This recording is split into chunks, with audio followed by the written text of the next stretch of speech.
ច្រើនឆ្នាំហើយអូនដែលយើងជាប្តីប្រពន្ធលំបាកក៏ទ្រាំអត់ធន់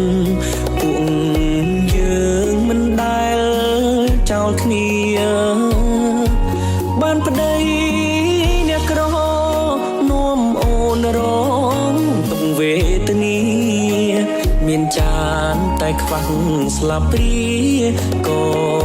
អូនមិនចោលទៅណាសំណាប់យោងដីឯស្រីជាអ្នកយោងបងពេលខ្លះបងធ្វើឆ្កំឆ្កងធ្វើឲ្យអូនទឹកភ្នែកសោកា